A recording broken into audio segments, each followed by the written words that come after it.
Hello friends, आज हम बात करेंगे क्लास 12 केमिस्ट्री का चैप्टर 5 कोऑर्डिनेशन कंपाउंड उपसहसंयोजक यौगिक, जिस पे बात करेंगे उपसहसंयोजक यौगिकों का आईयूपीएसी नाम। आईयूपीएसी नाम कैसे आप एकदम आसानी से ट्रिक से लिख सकते हो, एकदम आसान भाई, 2 सेकंड में आप आईयूपीएसी इसका निकाल पाओगे। ठीक है। और बात करें बोर्ड एग्जाम के लिए तो मोस्ट इंपॉर्टेंट है, ऐसा कोई साल नहीं होगा जिसपे उपसहसंयोजन यौगिकों की आईयूपीएसी नाम पेपर पे ना ही हो। ठीक है। तो यार प्लीज वीडियो को आखिरी तक देखना, बहुत ही आसानी से इसको आपको समझाएंगे, कुछ भी रटना नहीं पड़ेगा, एकदम आसान है। ठीक है। तो चलो बात करते हैं उपसहसंयोजन यौगिकों का आईयूपीएसी नाम कैसे निकाला जाए। ठीक है। तो वीडियो को जरूर आखिरी तक देखना। तो देखो, सबसे पहले हम बात आपको बताएं उपसहसंयोजन यौगिक की। तो उपसहसंयोजन यौगिक आपके 2 प्रकार से हो सकते हैं।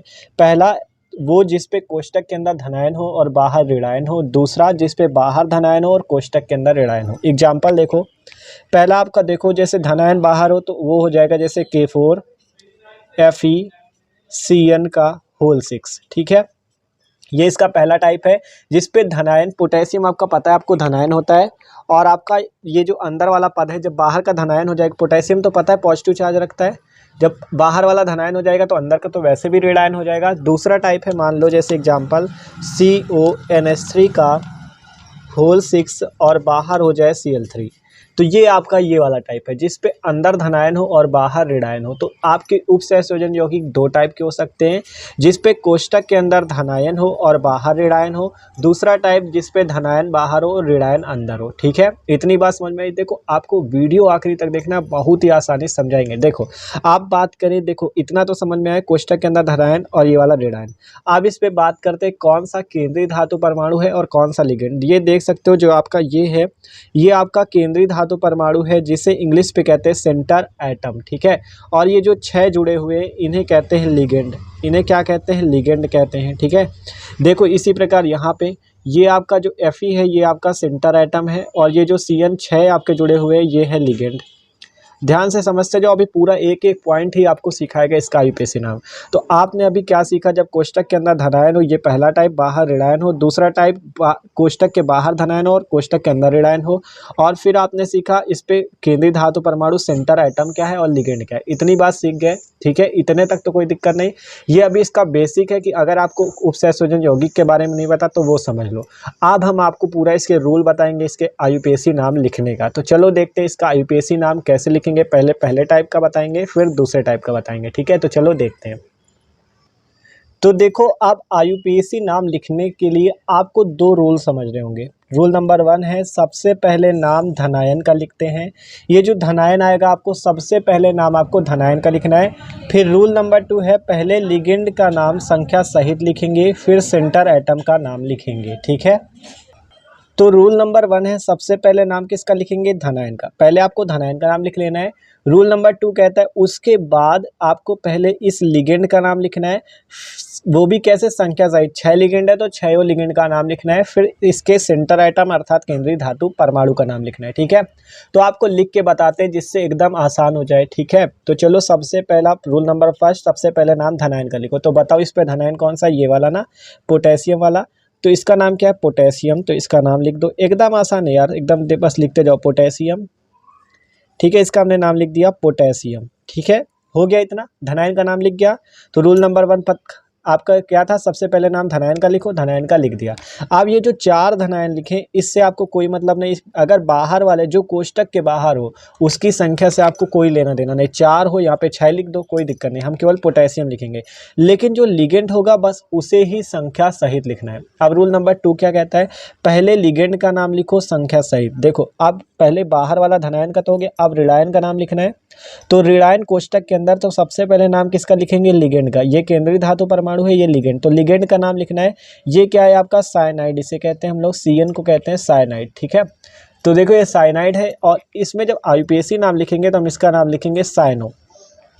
साइनो। ठीक है। क्या नाम लिखेंगे? साइनो। और कितने हैं? 6। तो आपको एक चीज़ तो पता होगा, एक जब होता है तो कोई दिक्कत नहीं, जब 2 होते हैं तो हम लोग डाई लगाते हैं आईयूपीएसी नाम लिखते समय, 3 के लिए ट्राई लगाते हैं, और 4 के लिए टेट्रा, 5 के लिए पेंटा, 6 के लिए क्या लगाते हैं? हेक्सा लगाते हैं। ठीक है। हेक्सा लगाते हैं। ये तो आपको आईयूपीएसी अगर उधर वाली भी सीखी होगी। ठीक है। जैसे आपका मेथिल क्लोराइड इस टाइप से आपने सीखी होगी तो उसमें भी आपको पता है। ठीक है। तो आपको पता है 6 कार्बन के हम लोग क्या लगाएंगे, हेक्सा लगाते हैं, तो आपको यहाँ पे लिख देना हेक्सा। ठीक है, एकदम आसान, बस ध्यान से एक एक पॉइंट समझो। पोटेशियम हो गया, फिर हेक्सा, क्योंकि 6 है तो हेक्सा लिखा। अब CN को क्या लिखेंगे, साइनो, तो साइनो लिख दो। ठीक है, साइनो लिख दिया। आप देखो क्या करते हैं। ठीक है, तो इतना हो गया। पहले इसका नाम लिखा पोटेशियम, यहाँ 6 थे तो हेक्सा, CN तो साइनो। अब इस केंद्रीय धातु, देखो पहले लिगेंड का नाम संख्या सहित लिखो, संख्या सहित लिख दिया। अब केंद्रीय धातु परमाणु का नाम लिखना है। ये क्या है, आयरन, या इसे हम लोग फेरेट कहते हैं, तो यहाँ पे लिख दो फेरेट, यहाँ लिख दो फेरेट। ठीक है, फेरेट लिख दो। तो बस रूल तीनों पूरे, ये दोनों रूल पूरे हो गए। सबसे पहले नाम धनायन का लिखो, धनायन का लिख दिया पोटेशियम। आपका आ गया ऋणायन का नाम लिखो, लिगेंड का पहले लिखना है संख्या सहित, तो 6 लिगेंड, तो हेक्सा साइनो, इसका फेरेट। इतना कर लोगे। अब एक चीज़ आपको करना है, यहाँ पे ऑक्सीकरण संख्या इसकी लिखनी। जब केंद्रीय धातु परमाणु का नाम लिख लेना तो उसके बाद ऑक्सीकरण संख्या लिखनी होती है। ठीक है, ऑक्सीकरण संख्या निकालना भी बहुत आसान होता है, पूरा हमने आपको बता रखा है, वीडियो भी जाके आप देख सकते हो, आप सर्च कर सकते हो ऑक्सीकरण संख्या निकाले स्टडी का अड्डा। ठीक है, तो आपको वीडियो आ जाएगा। तो देखो अब इसकी ऑक्सीकरण संख्या निकाल के दिखाते हैं। तो ऑक्सीकरण संख्या में निकालने किसकी है, इस केंद्रीय धातु परमाणु की, तो इसकी निकालनी है। देखो पोटेशियम की होती 1, तो 1 इंटू कितने पोटेशियम, 4, तो 4 लिख दो। Fe की निकालनी, तो Fe की हो जाएगी x, और फिर प्लस लगेगा। CN की होती -1, तो -1 लिख दो इंटू 6, और फिर इक्वल टू में आ जाएगा 0। देखो ऑक्सीकरण संख्या वाला वीडियो कह रहे हैं, आप जाके चेक कर सकते हो, तो आपको बहुत ही आसानी समझ में आएगा, क्योंकि ये इसके लिए मेन है। ठीक है, तो 1 इंटू 4 प्लस x, क्योंकि Fe की निकालनी, तो Fe को मान लो x, और फिर CN की -1, तो -1 इंटू 6 इक्वल टू 0। अब इसकी आ जाएगी 4 प्लस x, फिर यहाँ पे -6 equal to 0, x equal to, देखो 4 से 6 घटाओगे माइनस का 2 आएगा, और उधर भेज दोगे तो प्लस का 2, प्लस का 2 आ गया। अब इस प्लस के 2 को रोमन अंकों पे लिखो, रोमन अंकों पे इसे क्या लिखेंगे, सेकेंड, तो यहाँ पे लिख दो सेकेंड। तो ये हो गया इसका पूरा नाम, पोटेशियम हेक्सासाइनोफेरेट सेकेंड। देख सकते हो एकदम आसान है, थोड़ा टाइम लगेगा, एक एक पॉइंट आपको लेकिन समझा देंगे। देखो धनायन और ऋणायन। ठीक है, सबसे पहले नाम धनायन का तो पोटेशियम, फिर ऋणायन का नाम लिखा तो लिगेंड का पहले संख्या सहित, तो हेक्सासाइनो, फिर इसका फेरेट। अब ऑक्सीकरण संख्या की बात आती तो पोटेशियम की ऑक्सीकरण संख्या 1 होती है, CN की होती है -1, इस CN की -1 होती है। तो 4 पोटेशियम, तो 1 इंटू 4, Fe की निकालना है तो इसे x मान लो, फिर CN की -1 इंटू 6 इक्वल टू 0, तो 1 इंटू 4 की 4 plus x minus 6 equal to 0, तो x इक्वल टू +2 आ गई। +2 को रोमन अंकों पे सेकंड लिखते हैं, तो यहाँ पे सेकंड लिख दिया। अभी तो एक ही एग्जांपल है, अभी पूरा बताएंगे यार, और एग्जांपल देखेंगे, अभी टेंशन न लो, सब कुछ समझ में आएगा। ठीक है, अब अगला एग्जांपल है K3FeCN का होल 6। वहाँ पे K4 था, यहाँ पे K3 है, लेकिन इसके नाम में परिवर्तन आएगा, अभी बताते हैं। तो देखो वही चीज़ है, धनायन बाहर ऋणायन अंदर, तो नाम लिखो। सबसे पहले नाम धनायन का लिखना है, तो इसका लिखो पोटेशियम। संख्या से वैसे भी हमें कोई मतलब नहीं है, तो केवल पोटेशियम लिख देंगे। आप देखो क्या करना है, अब आपको क्या करना है, दूसरा है पहले लिगेंड का नाम लिखो। तो कितने लिगेंड, 6, तो 6 लिखो। कितना है, 6 के लिए हेक्सा लगाते, हेक्सा लिख दो। और ये क्या है, CN साइनो, तो साइनो लिख दो। Fe को क्या कहते हैं, फेरेट, तो फेरेट लिख दो। तो आप तो कहोगे इतना नाम तो पूरा सेम आ गया। अब क्या करना है, इसके बाद ऑक्सीकरण अवस्था, तो ऑक्सीकरण अवस्था ही इस पे अलग आएगी। देखो K3 पोटेशियम की होती 1, तो 1 इंटू कितने पोटेशियम, 3, वहाँ पे 4 थे तो 1 इंटू 4 लिखा था।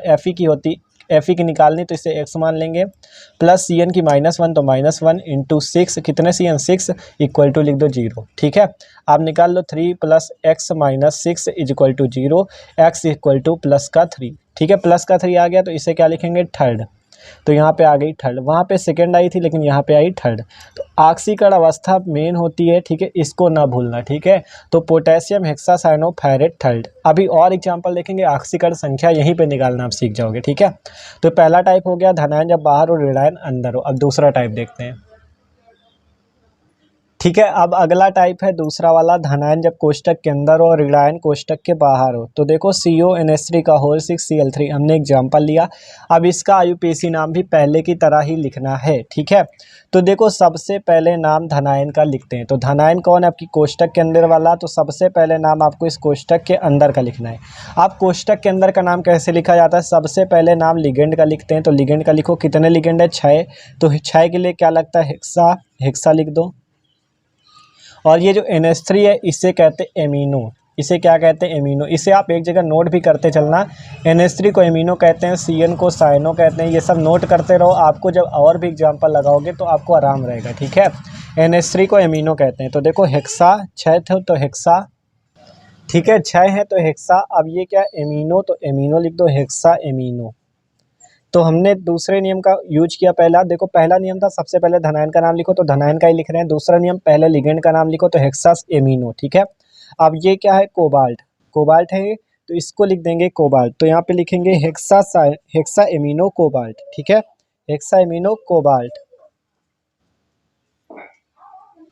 ठीक है। 6 थे तो हेक्सा, फिर एमीन था तो एमिनो, कोबाल्ट है तो कोबाल्ट। आप केंद्रीय धातु परमाणु के बाद क्या लिखोगे, ऑक्सीकरण संख्या, और उसके बाद नाम लिखो ऋणायन का। ऋणायन क्या कौन सा है आपका, क्लोराइड है तो क्लोराइड लिख दो, क्लोराइड, ठीक है। तो ये हो गया इसका दूसरे टाइप का आयुपेसी नाम। देखो ध्यान से समझो क्या किया। पहले नाम धनायन का लिखने का, धनायन कोष्टक के अंदर, तो कोष्टक के अंदर वाले के लिखेंगे। पहले लिगेंड का नाम, तो लिगेंड कौन सा, एमीन, 6 है तो हेक्सा एमिनो, फिर कोबाल्ट। अब आपको केंद्रीय धातु परमाणु सेंटर एटम के बाद ही ऑक्सीकरण अवस्था लिखनी है, ठीक है, क्योंकि इसी की तो ऑक्सीकरण अवस्था लिखते हो। तो यहाँ कोष्टक लगा दो, और बाहर वाले की संख्या से हमें कोई मतलब नहीं, क्योंकि केवल लिगेंड का नाम ही संख्या सहित लिखना है, बाहर जो हो उससे कोई मतलब नहीं। जैसे अभी था K4 बाहर था ना, तो उसकी संख्या से कोई मतलब नहीं किया था हमने, केवल लिगेंड का नाम ही संख्या सहित लिखना है। अब इसकी आयुपेसी आ गई है, अब केवल क्या निकालनी है हमें, ऑक्सीकरण अवस्था। CO की निकालनी, तो CO को X मान लो, NH3। अब एक चीज़ और याद रखो, देखो जैसे NH3 हो गई, H2O हो गया, इस तरह जो पूरे फॉर्मूले होते हैं, पूरे परमाणु होते हैं, जैसे NH3 को क्या कहते हैं, अमोनिया कहते हैं, H2O को कहते हैं जल, तो इनकी ऑक्सीकरण अवस्था होती 0। NH3 की भी यहाँ पे 0 हो जाएगी, 0 गुणे 6, और प्लस लगाओ। Cl की होती, क्लोरीन की होती -1, क्लोरीन, ब्रोमीन, आयोडीन, इनकी सबकी -1 होती, ठीक है। एक जगह नोट भी करते रहा करो। -1 इंटू कितने, 3, 3 लिख दो, इक्वल टू 0। अब इसकी निकाल लो, x + 0, x + 0 -3 = 0। यहाँ से निकालोगे x = आ जाएगी +3, x = आ गई +3। देखो कैसे आई, x NH3 की 0, क्योंकि ये पूरा एक परमाणु है, ठीक है। तो 0 × 6 प्लस क्लोरीन की -1, तो -1 × 3 = 0। तो x = आ गई +3। तो +3 को रोमन अंकों में लिख दो, थर्ड। बस ये पूरा नाम हो गया, hexa amino cobalt third chloride, ठीक है। एकदम आसान है, खुद देख सकते हो। पहले नाम धनायन का लिखो, फिर ऋणायन का। एक एग्जाम्पल इसका और देखते हैं। आप देखो अगला एग्जाम्पल। तो यार थोड़ा वीडियो भले ही बड़ा बन जाए, लेकिन समझा के पूरा जाएंगे आपको, ठीक है। अगला एग्जाम्पल देखो, इस पे पॉजिटिव लगा, लेकिन बाहर ना यहाँ पे कुछ है ना यहाँ पे कुछ है, तो आप कैसे पहचानोगे कौन सा धनायन कौन सा ऋणायन, बताओ। देखो यार, इस पे खुद ही साफ साफ पॉजिटिव लगा है, तो ये आप जान जाओ धनायन है, ठीक है। इस पे पॉजिटिव लगा तो ये जान जाओ धनायन है, ठीक है। अब आयुपेसी नाम इसी का लिखना है, क्योंकि कोष्टक के अंदर धनायन, बाहर ऋणायन। अब जब ये धनायन तो बाहर तो ऋणायन ही होगा, तो ये धनायन, इससे मतलब हमें। आप सबसे पहले नाम धनायन का लिखते हैं, तो इसी का लिखेंगे। तो पहले लिगेंड का नाम लिखना। अब यहाँ पे एक चीज़ है, ये आपका केंद्रीय धातु परमाणु है, और यहाँ पे आपका ये भी लिगेंड है और ये भी लिगेंड है, ठीक है। ये भी लिगेंड और ये भी लिगेंड है। अब बताओ, 2 लिगेंड आ गए, सबसे पहले नाम हम लोग किसका लिखें, कौन से लिगेंड का नाम पहले लिखें। तो अब आपको नाम सबसे पहले लिखना है अल्फ़ाबेट से। देखो एमिनो को एमीन ऐसे लिखते हैं, क्लोरीन का क्लोरीन ऐसे लिखते हैं, ठीक है। तो बताओ ए पहले आता है कि सी पहले, कौन आता है अल्फ़ाबेट में, अल्फ़ाबेट में पहले ए आता है, तो पहले नाम इस लिगेंड का लिखना है, ठीक है। पहले नाम किस लिगेंड का लिखोगे, इस वाले का। तो नाम देखो 4 है तो लिखो 4, क्योंकि लिगेंड का नाम हमेशा संख्या सहित। तो 4 लिखो, क्या हो जाएगा, टेट्रा एमिनो, लिखो टेट्रा एमिनो, ठीक है। अब इसके बाद इस वाले लिगेंड का नाम, क्योंकि अल्फ़ाबेट से लिख रहे हैं, क्लोरीन का सी और इसका ए, तो ए पहले आता है, इसलिए टेट्रा एमिनो। अब इसका कितने क्लोरीन, 2, तो यहाँ पे लिख दो डाई, 2 के लिए डाई लगता है ना, टेट्रा एमिनो डाई। और ये क्या है, क्लोरो, तो क्लोरो लिख दो, टेट्रा एमिनो डाई क्लोरो। और ये क्या है, कोबाल्ट, तो कोबाल्ट। अब इसके बाद ऑक्सीकरण संख्या, ध्यान से समझो क्या किया हमने। देखो सबसे पहले 4 एमीन थे तो टेट्रा एमिनो, क्योंकि आपसे कहा गया सबसे पहले नाम धनायन का लिखते हैं, उसके बाद आपसे कहा गया सबसे पहले नाम लिगेंड का लिखते हैं। लिगेंड 2 आ गए, तो इसको सी है क्लोरीन, इसका ए है, तो पहले ए आता है, तो टेट्रा 4 टेट्रा एमिनो, फिर डाई क्लोरो, फिर आएगा कोबाल्ट, और फिर इसकी ऑक्सीकरण अवस्था। ऑक्सीकरण अवस्था निकालते हैं, कोबाल्ट को X मान लो, क्योंकि इसकी निकालनी है। NH3 की आपको बताए कितनी होती है, 0 होती, तो 0 लिख दो। और 4 NH3 तो 4। Cl2 की, Cl की कितनी होती है, -1, तो प्लस -1 हो जाएगी। Cl की कितने Cl 2, तो -2। अब यहाँ पे एक चीज़ और आया है, देखो कोबाल्ट की तो x हो गई, NH3 की 0 × 4 प्लस का -1 × 2। अब क्या आप यहाँ पे इक्वल टू 0 लिख दोगे? बस यही गलती, इक्वल टू में 0 नहीं लिखना। क्यों नहीं लिखना? क्योंकि भैया यहाँ पे अब की बार में हमें प्लस लिखा है। देखो प्लस है, आगे कुछ नहीं, मतलब प्लस का 1, तो यहाँ पे आपको प्लस का 1 लिख देना है।